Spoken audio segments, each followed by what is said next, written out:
Well, good afternoon, everybody. This is Rob Godlewski with the Think Small podcast. And today our guest is Natalie Ruiz from AnswerConnect. Natalie, it's great to have you here. It is awesome to be here. Thank you so much, Rob. Yeah, well, this is going to be a great conversation. Natalie, tell me a little bit briefly about the company itself, but then I really want to dig into your journey and how you got to AnswerConnect, and then we'll dig into talking about the business itself. Sure. Well, AnswerConnect has been around now for more than 3 decades. We help small and mid-sized businesses multiply themselves. We started out in the answering service vein, making sure that our clients never missed a phone call. And that's still a big part of what we do today. And we schedule appointments, we help them capture leads, and we just help them with their business operations with a human lens. It's real people answering the phones, making the appointments. Um, as far as me, AnswerConnect's been around for about 3 decades, and I am creeping up just past the 2 decade mark with AnswerConnect. And it's hard to believe because I found the company not thinking this would be a career and definitely not thinking it would be a place where I'd hang my hat. I found the company many, many years ago when I was just looking for a job, something short term that I could do while I figured out my next career step. And I joined, I was part of the sales team. I worked in our call center, and I didn't like it at first, quite frankly. I wasn't used to being part of such a startup. Things were really green, not very well fleshed out. And we didn't have an HR department. We didn't have onboarding. We didn't have training. And I was wondering what in the world was actually going on, but I ended up staying because there's also a good side sometimes to getting in on the ground floor of things. If you're surrounded by the right people or you found yourself in the right company, there was a lot of chaos and there were a lot of things that weren't clear, but there was a huge opportunity to be part of making things better.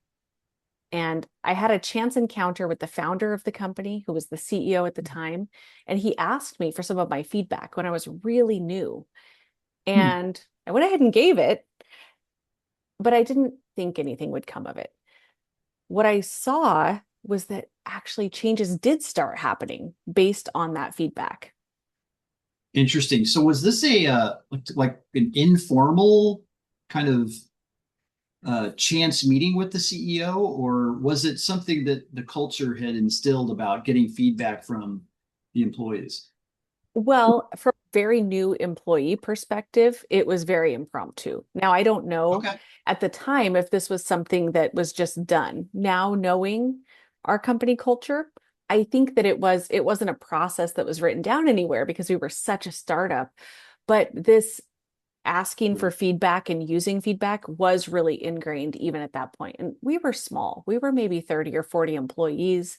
At that point, we were co-located. So the idea of leaders walking around, we literally bumped into each other in the hallway and started this impromptu conversation.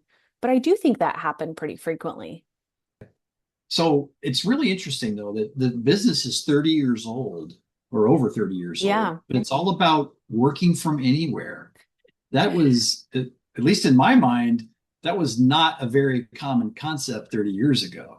It wasn't. And so, by the way, not to go too far back in time, this was another reason I wasn't sure this was even a real company when I started. I can imagine. You'd tell somebody that you had a new job and they'd say, "What is it that you're doing?" And you started What do you do? explaining. And yeah, um, yeah, it was really ahead of its time 30 years ago, even 20 years ago when I started. But I think really guided by understanding small business. Our company started in a garage, and so many small businesses start in a second Sure. bedroom or a garage. And so the idea of working anywhere, we think about it now and we're telecommuting and we're on video calls and we're doing these things, but entrepreneurs have been working from anywhere forever. Yeah, I guess so, before it was cool, right? Way before it was cool. Absolutely. It's funny. It's funny. So your career there is over 20 years. You've obviously grown with the company to your current role as CEO, correct? Right. Yeah. So you've obviously seen some ups, some downs, maybe either with economic trends or maybe Hmm. against them. So tell me about a time in the company where there was either a plateau or a real Mm. contraction of sales and revenue, and what did you guys do about it, and how did you pivot? Not only did how did you manage the contraction, but how did you Hmm. manage the people internally? Yeah, great question. So I maybe I'll talk about two, but you can help me stay on track. So the first one that Of I course. experienced as an employee was the 0809 recession. So I was still Wow. pretty early in the company, and we had been growing like crazy. During that time pre-recession, everything was exploding, and I was working in the sales department, so it was lovely. Every day the phone is ringing, people are like, I'm growing faster than I can keep up with, I need your help answering my phones, making my appointments, taking care of my customers, and on and on. And that's lovely, that's a dream. And then the tides shifted, and the phone calls that we were getting were people saying, I have to close my office. I have to let some people go. I have to get rid of this whole arm of my business. I need help. So for me, I was so grateful during that time of disruption to be with a business that could help people in good times and in rough times, right? Now, we weren't growing through that need as fast as we had been when everything was on a tear, but we did still sustain. We managed to weather that storm from our company side. Um, we have always run pretty lean, and so we didn't have to let people go specifically or do anything like this. But we did pivot our business offerings. Instead of, you're growing, you are buying your third office, call us up and we're going to help you scale this growth. We needed to be ready to help people through some really tough times. Um, Mhm. and we made it through. The second that comes to mind is the COVID-19 pandemic and the Of years course. with that. I mean, we all went through it. And I think that was even different because collectively there wasn't a playbook for business. We didn't know what was going to happen. Um, and so, as we tried to brace ourselves, knowing that our clientele are small and mid-sized businesses, knowing that they're watching the news, knowing that there was a ton of economic uncertainty for them, which was going to funnel back into their marketing budgets, whether the phone was ringing, whether people were going to be building an addition onto their home, or whether they would be needing more healthcare services, we needed to stay nimble. And so we did a few things. For our existing customers, we reached out to them proactively, which is something we try not to do too much. They're crazy busy, they're juggling a lot, but we let them know that we were aware of the situation and that actually, if they were going through a hard time from a billing perspective, we wanted to work with them. Hmm. Hmm. Um, we wanted to be proactive on this. We knew it was really stressful and we didn't know how long things were going to last or what impacts might happen. We also took a look at our biggest verticals. We work with healthcare as a large vertical, we work with legal as a large vertical, trade and service, and many more, and tried to anticipate how they might be impacted. Um, Probably no surprise, the healthcare vertical was one that we really leaned into and saw a lot of growth with. Um, Sure. Healthcare providers were really, crazy busy and lots of growth there. And then on the employee side, because you asked about that as well, people were facing things that were literally unprecedented. I mean, I think the word has Yeah. been overused a lot in the last few years, but if you had kids, they were at home with you.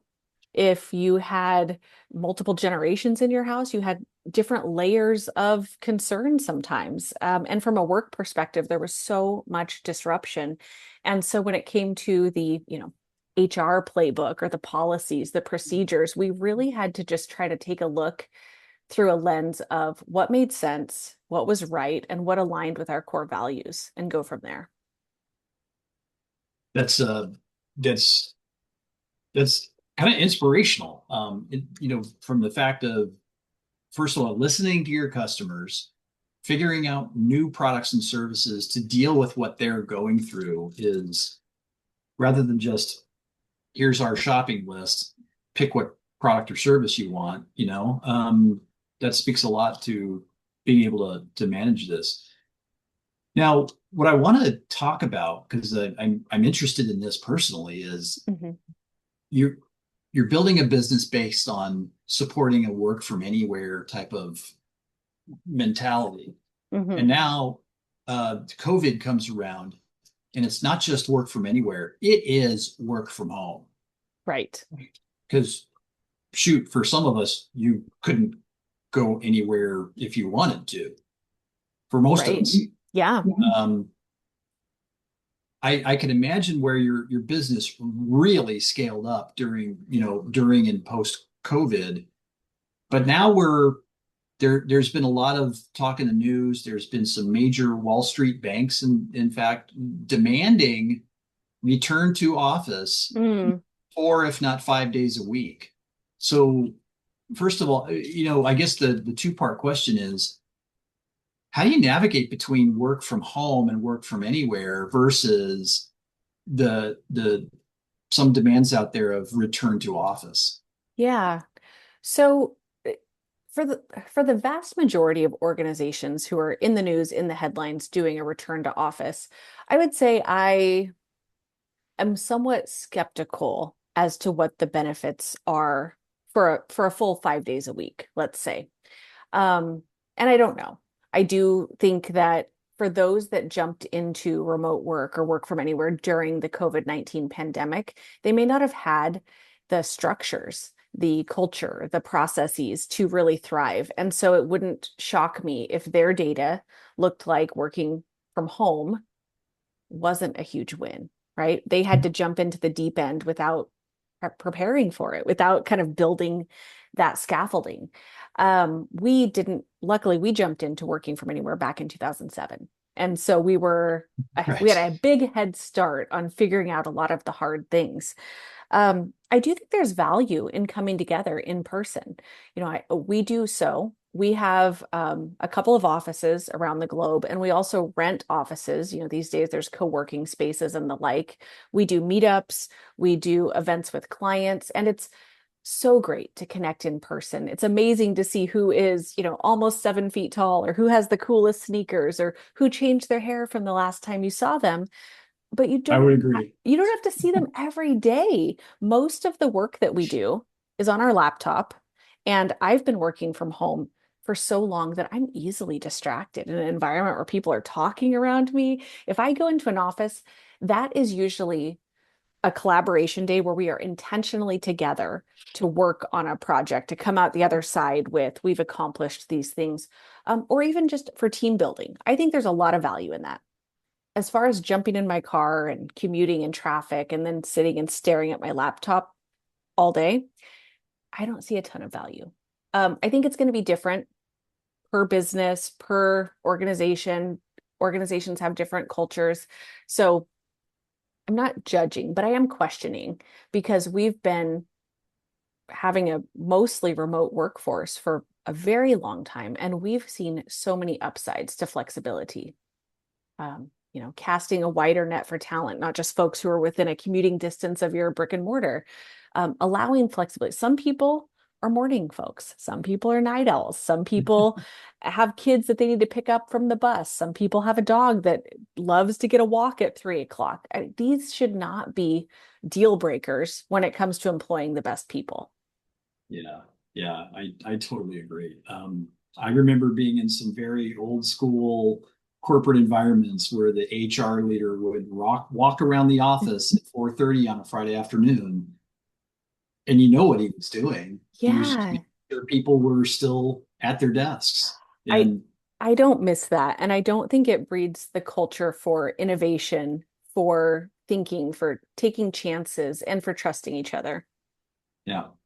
Now I appreciate your thoughts on the differentiation between, if I'm just going to go stare at my laptop, why do I need to be in, the office downtown? Yeah. But then also you do understand and you do value um, the camaraderie and the teamwork and the team development that can happen when you are together. So I think that's interesting. I wish we could help you get your message out to those banks on Wall Street who are enforcing a return to office. I think so too. I mean, amplify this. I cannot believe in the year of 2026 that we are thinking that it's really beneficial to all for 5 days a week. I mean, you think about the commute times, you think about the sacrifice, you think about the stress, not to mention distractibility, different working and learning styles, and all of these other things that come into play. It doesn't seem like a win from my perspective. Right. So switching gears a little bit, you mentioned something earlier in our conversation today that during the pandemic, you really leaned into the healthcare Mm, customer vertical at your business because you knew that they had a high level of needs, that they were stressed, and it was going to mean more business for your company. yes. And that speaks to something that I work a lot with my clients, and that's customer segmentation. Mm, Meaning, a lot of folks try to, or they just end up treating all of their customers the same way. But that really isn't a very effective way to manage your customer base, right? You hmm need to treat your best and growing customers in the best way. But on the flip side of that, it's also wise to review those customer groups or those customer segments that are declining in revenue or hmm less profitable or less engaged, Yeah. and and manage those appropriately. And sometimes, I recommend to my clients, okay, after this analysis, which customers are we going to fire? hmm And that's a controversial statement for someone like me to make, but it really can make a business a lot healthier. So, and I'm glad that you brought that up. So tell me more about that. Do you purposefully segment your business, your customers, and approach them differently? Absolutely. And this is something we've always had the inclination that it made sense. But when you were really small, we were excited about the customer base and we could About any customer, right, sure. we could probably name them all, right? We knew them all. As, Exactly. as we've grown, you grow into being able to segment them out and sort the data in many different ways. And I love the stories that data can tell you, right? Yes. Things change as well. 10 years ago, 15 years ago, 20 years ago, things looked different. There were different verticals that were growing. There were different segments that were maybe on a tear. There were just different aspects that were impacting. And so we are pretty regularly, thanks to our customer success team and our client account managers, not to mention our marketing team and many, many others, we always take a look at our clients. We listen to what they're telling us. We listen to what they're telling us through many touch points. And we try our best to look ahead and predict the future.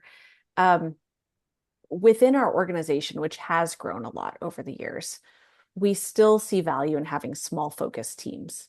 And that's something that, even at a distance, even working remotely with technology, you can have small focus teams of maybe 5 to 10 people who have a segment of your client base and really get to know them. They really dig in, they understand the drivers, and we can experiment with how we want to take care of them or what features we might want to introduce to them or Yeah. any number of things.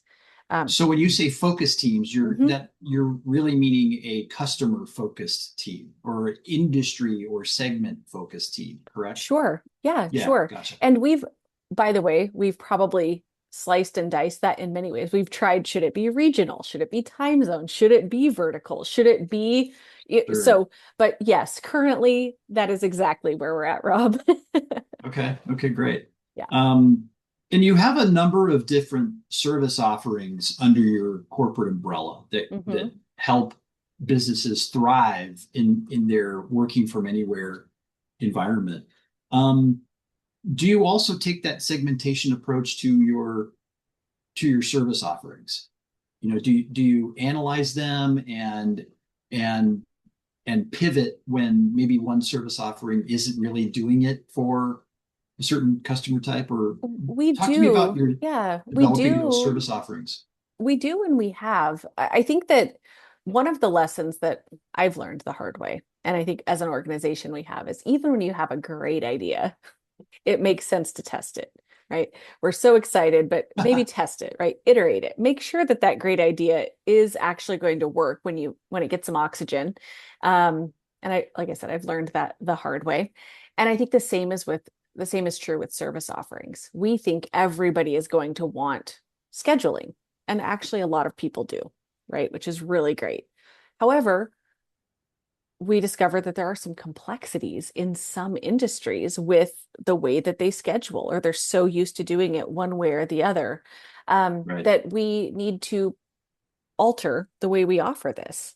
Um, we we'll schedule for any client that comes our way. And we know that, for instance, if we get a salon that has 300 different services that they might offer, I don't know if I'm the person who should be selecting every service and exactly how long it may take that person to do, right?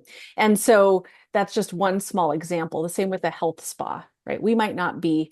We're going to need a little bit of a more boutique offering to be able to get that right. But if we're scheduling somebody to come out and take care of your yard or to provide you with a service, an estimate on a roof, we can do that really, really well all the time. But if we are Okay. taking a look at, the spa day for person A versus person C, those days might look differently. And so when we do come up with a service offering, we do segment the data, we do take a look at it, we listen to customer feedback, we try to walk before we run because one size doesn't fit Yeah. all. Testing is a brilliant way to figure out quickly, what's going to at least have the potential for success versus less Yeah, success. it sounds so obvious, and it would seem I would even venture to be like, oh, it's so obvious, except we've messed up so many times. We get excited, we're sure of it, we think we've tried it, we get it out in the world, and we're like, oh, we didn't test it in that way. So Right. it's a lesson that we have to keep learning sometimes.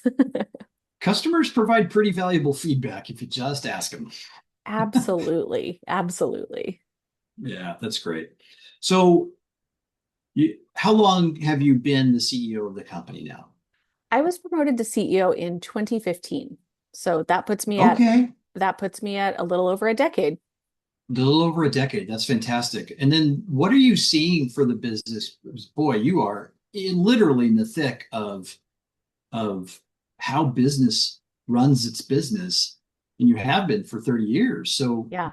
what's on the horizon for the next 3 to 5 years? It's so interesting because for since the beginning of time in a career, I've been asked this question, and I really wish I could predict the future. I will say that right now, what we're You and me staring at, both. right? The challenges change, the landscape changes to some degree, but a lot of things are cyclical. I think that the big topic, every direction you look right now, at least in my world, is AI. How Of is course. AI going to play a role? Well, truly in everything, but how is AI going to play a role in how business is run, how customer service is offered, how data is organized? And as a company that has pledged to keep humans on the forefront of all that we do, we are talking about this. We're talking about how human connection really matters, how the way that you make your customer feel, that's a lot of your brand. And we're living and working in a time where there's a lot of discussion about how maybe AI could replace people, how maybe AI could be fine on a phone call. And I would say we have not believed that, but we didn't want to just see things through our own lens, through our own silo. So we actually partnered with OnePoll, and they did a survey of 6,000 adults, and the data is clear. 1 in 3 people say that they'll hang up if they're connected to an AI. I don't know who the other, Wow. yeah, I actually don't know who the other 2 people are, right? Right. Like it's not a great experience. But I think the 1 in 3 is still huge. Those phone calls are valuable for a business. And when they're met with an AI, zero chance from there. They hang up. It's interesting you say that because I literally just had my own AI customer service experience with me as the customer. And this, Oh. but I'm with you on if it was a phone call, my tendency would be to hang up quickly. Hmm. Hmm. But this was I knew it was an AI interaction from the start, but it was all via text. Okay. So it didn't seem that distant from me that this could be a person texting me or it could be an AI bot. Sure. But it handled my request just fine. I scheduled some HVAC service Sure. and I wasn't put off at all, and I stayed on, and I was now. I will say that I probably gave very curt, one word responses, but it got the job done, and in a matter of minutes, my problem was handled. I think that brings up a really interesting point because I also think there's levels to the types of interactions that Yes, we might be okay with automating. of Um, course. Somebody actually on LinkedIn, I was having a conversation and they likened it to self-checkout. And it made me think I would go through self-checkout if I have like three items and it's not going to be a big deal. I don't mind. Mm-hmm. But there are definitely cartloads of groceries that I'm like, oh my gosh, I have to go. I have to get a professional to I'm help me with with you. this. And Right. and I think about customer service, like that's awesome, right? If you can use a text bot and it can solve your problem, that's awesome, right? That was probably faster. You could kind of do it in between things. You could give short answers. You didn't have to ask it how its day was going or whatever. Exactly. I think at the point, if it hadn't been able to help you, there could be some frustration. I've run into that with text bots where I'm like, no, now we're going in a circle. I want to talk to somebody. Of course. And then there's the other layer to it. I think about our business at AnswerConnect. We also schedule for HVACs. We handle those phone calls. I think speed matters. I think a warm, friendly voice matters. But I think if somebody initiates through text, maybe that's what they want, and maybe that's great.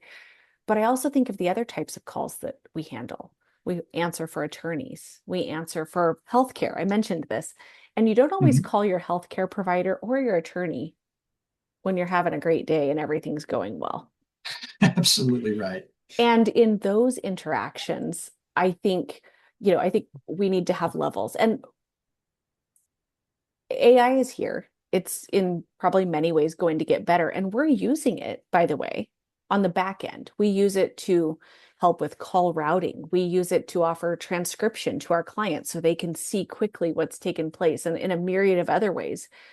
But we still know that, especially for a small business, those relationships matter, those moments matter, that feeling matters. And so we're sticking with that while still exploring what tech can do to make the process more seamless for our clients. Yeah, I agree with you. I mean, we are using AI at Chief Outsiders daily with our clients behind the scenes, Right. just to make our output more valuable and quicker for the client. Um, but we still need that, you and I both still need that experience of what to deliver to the client or to the customer, when to deliver it, in what manner or method, Hmm. at the right price or value. So I, there's a human element. And the other thing I want to dig into a little bit, Natalie, is this is probably the fourth Think Small podcast call I've had this week, and it's only Thursday afternoon No. that talked about the importance of the human connection with your customers Hmm. and not completely moving to an AI customer service or automated model, and regardless of business type. So whether it's a high tech business or a trucking business, Hmm. there are most of the people out there are leaning into the human element and the human touch point, especially with customers, to keep business going. How do you feel about that? Well, I'm happy to hear that. I'm Yeah, super happy to hear that. I'm team great. I'm team human all the way, right? I love technology and we've always loved technology and we want to use it. But I do think that we have to question where we're going if we really want to take human interaction, feeling, empathy, caring out of all of these touch points. You mentioned it's across businesses. I I don't know what kind of future that is. And Right. I do value connecting with, caring about, being cared for, relationships with the businesses, with the vendors, with the organizations that I work with as a consumer. It doesn't mean that everything has to be super high touch, but in the moments that matter, it's nice to be known. And so I'm happy to hear that that sentiment is abounding because the headlines would lead you to It believe really is. elsewhere. Yeah. That's very true. That's right. You can't believe everything you hear on the internet, right? If there's one lesson from today's discussion, let's go with that. Well, that leads me into my next question, which is if there was any words of advice or counsel you could give to our podcast audience of small and mid-sized business Mm. owners, what would that be?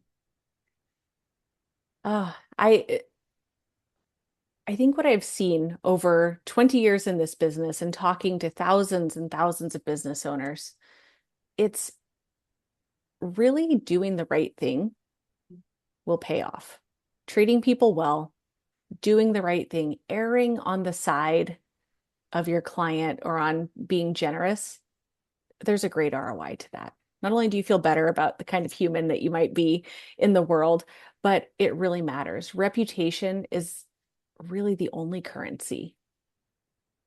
And I would invite small business owners to stick with that. That's amazing. I would totally agree. The ROI is there usually in the short term, but certainly in the long term. Yeah. The way Yeah. that you make somebody feel, it matters and it lasts. That could not be a better place to end this conversation, Natalie. Again, Natalie Ruiz with anywhere.com. Thank you so much for your time. This has been great. I think the podcast audience is really going to resonate with our discussion today. Well, thank you so much for having me. It was a great conversation. All right. You have a great day. Thanks, you too.